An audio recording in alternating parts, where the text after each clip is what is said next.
السلام علیکم ورحمۃ اللہ وبرکاتہ نحمده ونصلی علی رسولہ الکریم اما بعد۔ حضور اکرم صلی اللہ علیہ وسلم کا ارشاد ہے کہ خود حق تعالی شان ہوں اور اس کے فرشتے سحری کھانے والوں پر رحمت نازل فرماتے ہیں۔ یہ حدیث طبرانی میں ہے، یعنی سحری کا کھانا یہ سنت ہے، سحری بھی کھاؤ اور ثواب بھی لو، یعنی کھانا بھی کھاؤ اور ثواب بھی ملے۔ اس لیے بعض لوگوں کی عادت ہوتی ہے کہ رات کو عشاء کی نماز کے بعد کھانا کھایا اور پھر سحری میں نہیں اٹھتے۔ نہیں، سحری کا کھانا مستقل فضیلت والا ہے۔ حضور صلی اللہ علیہ وسلم، دیکھیے ایک بات یاد رکھنا، یہود نصارہ بھی روزہ رکھتے تھے اور ہم بھی روزہ رکھتے ہیں، تو یہود نصارہ کے روزوں میں اور ہمارے روزوں میں کیا فرق ہے؟ یہ فرق سمجھنا چاہیے۔ حدیث شریف میں آتا ہے کہ ہمارے روزے میں اور یہود نصارہ کے روزے میں فرق سحری کھانے کا ہے، کہ وہ لوگ سحری نہیں کھاتے تھے اور ہم سحری کھاتے ہیں۔ ان کا روزے میں سحری نہیں ہوتی تھی، وہ جو ہے رات کو کھا لیا وہ روزہ ہو گیا، ان کا شروع ہو گیا۔ نہیں، ہمارے یہاں فرق یہ ہے، اس لیے اس فرق کو باقی رکھو کہ سحری کے وقت میں ضرور اٹھیے، اور اس وقت میں بعض مرتبہ طبیعت میں بوجھل پنا ہوتا ہے، بعض مرتبہ طبیعت تھکی ہوئی ہوتی ہے، تو کم سے کم ایک کھجور کھا لو، کم سے کم جو ہے پانی پی لو، کم سے کم یعنی بولے آدھی روٹی لے لیجیے آپ، تو کچھ نہ کچھ سحری کے وقت میں اٹھنا، اس میں تہجد کی نماز بھی ہو جاتی ہے، کچھ دو تین لقمے پیٹ میں ہی پڑ جاتے ہیں۔ سستی کی وجہ سے سحری کے کھانے کو نہ چھوڑو۔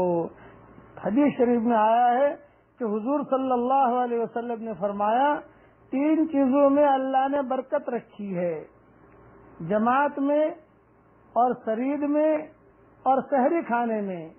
اس حدیث میں جماعت سے مراد، جماعت سے عام مراد ہے، نماز کی جماعت بھی ہے اور ہر وہ کام جس کو مسلمانوں کی جماعت مل کر کرے کہ اللہ تعالیٰ کی مدد اس کے ساتھ فرمائی گئی ہے۔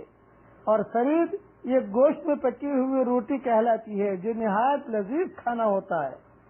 اور تیسرے سحری، نبی کریم صلی اللہ علیہ وسلم جب کسی صحابی کو اپنے ساتھ سحری کھانے کے لیے بلاتے تو ارشاد فرماتے کہ آؤ برکت کا کھانا کھا لو، آؤ برکت کا کھانا کھا لو۔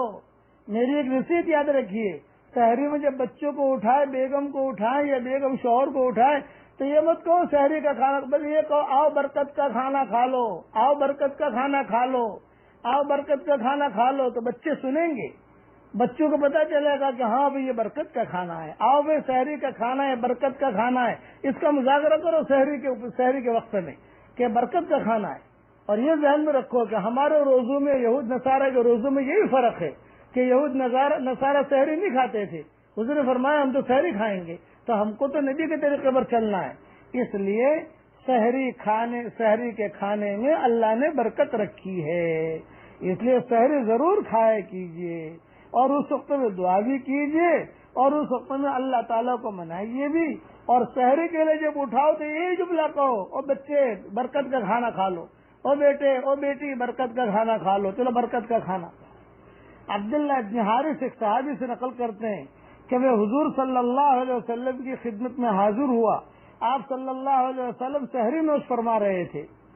آپ نے فرمایا کہ یہ ایک برکت کی چیز ہے جو اللہ نے تم کو عطا فرمائی ہے، اس کو مت چھوڑنا، اس کو مت چھوڑنا، یہ وصیت ہے حضور صلی اللہ علیہ وسلم کی۔ اس لیے ہمارے ماحول میں بعض لوگوں کی عادت ہوتی ہے کہ وہ رات کو جو ہے تراویح کے بعد گھومنے پھرنے ہوٹلوں میں چلے جاتے ہیں اور وہیں پر جو ہے کھانا کھا لیا، بولے سحری ہو گئی۔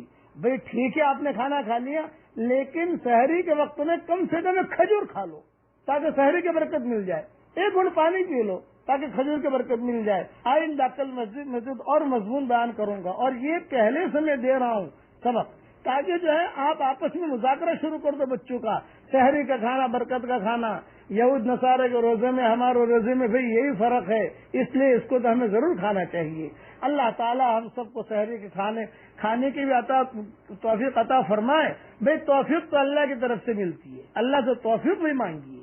یہ مہینہ بیان تو ہم کریں لیکن کسی کو کرنے کی توفیق نہ ملے تو اللہ ہمیں بھی توفیق دے، آپ کو بھی توفیق دے۔ والسلام علیکم ورحمۃ اللہ وبرکاتہ، وآخر دعوانا ان الحمد للہ رب العالمین۔